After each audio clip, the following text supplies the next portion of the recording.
各位修女、老师、同学，早上好！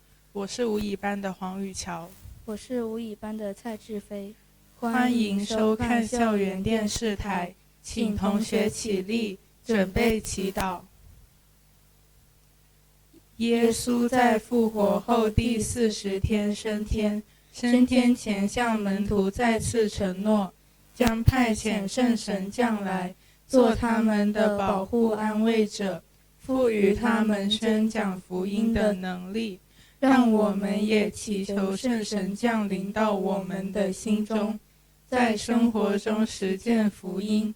请同学打开祈祷手册第2页圣三光荣经。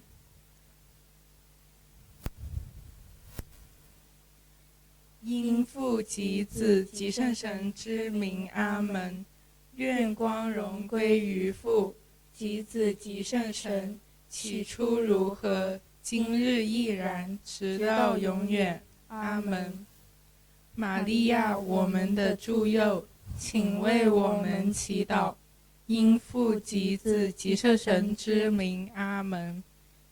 请各位同学坐下，今天会播放一段影片，請同學細心欣賞。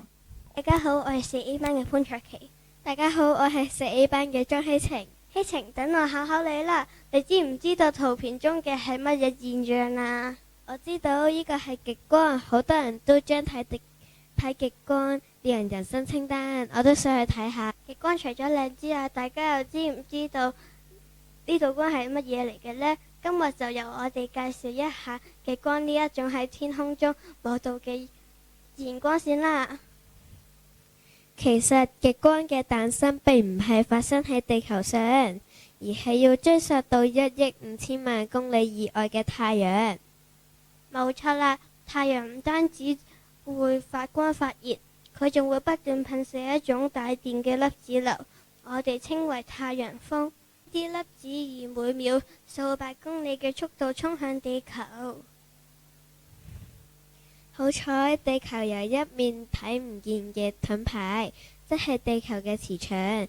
當太陽風撞上磁場嘅時候，大部分粒子會被擋開，但係有一小部分會順住磁力線往地球嘅南北極溜入去。當呢啲高能粒子衝入大氣層，撞擊到氧原子或者氮原子嘅時候，就會釋放出能量，產生光芒。簡單啲嚟講，極光嘅原理同霓虹燈其實非常相似。講到光，大家印象中嘅光好似大多數都係綠色嘅。冇錯啦，綠色係最常見嘅。呢個係因為太陽粒子喺高度約100到200公里嗰度撞擊到氧原子。但係有陣時我哋會見到紫色、藍色，甚至最罕見嘅血紅色，咁又係點解嘅？呢個就取決於2個因素：大氣成分同埋高度。紅色嘅極光係發生喺更高層嘅大氣，即係200公里以上，同樣係氧原子，但係稀薄嘅高空會激發出紅光，而紫色或者藍色嘅極光則係粒子撞擊到氮原子嘅結果。而家我哋一齊睇下一段有關極光嘅影片啦。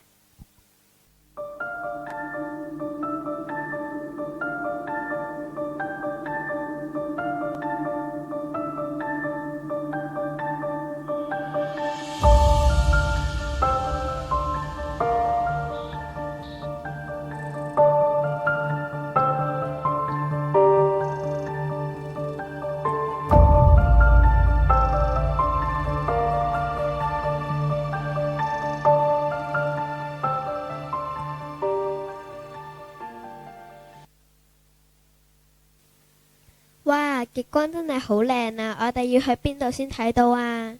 既然粒子係沿住磁力線進入極區，極光通常出現喺緯度60到75度之間嘅環底區域，我哋稱為極光橢圓帶。喺北半球觀察到嘅極光叫做北極光，喺南半球觀察到嘅極光叫做南極光。北半球可以睇到極光嘅地方包括冰島、挪威嘅特羅姆瑟同埋加拿大嘅黃刀鎮。至於南半球，紐西蘭嘅南島或者澳洲嘅塔斯馬尼亞都係觀賞南極光嘅好地方。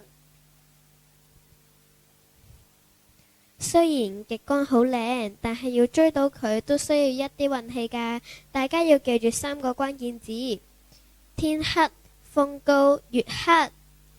天黑即係要避開城市燈害，風高指嘅係太陽風。我哋要觀察 KP 指數由0到9級，數值越高極光越強烈。月黑即係要盡量避開滿月，因為月光太光都會掩蓋微弱嘅極光。仲有，千祈唔好唔記得保暖啊！喺極區等待極光，低溫都好考驗意志力嘅。科學解釋咗極光嘅成因，但係當你見到嗰道光喺你頭頂上旋轉嘅時候，嗰種震撼係科學數據無法取代嘅。極光係大自然送俾地球一個好美麗嘅現象，希望在座嘅每一位可以親自企喺星空下睇到極光啦。今日嘅分享就到呢度啦，多謝大家觀賞，拜拜。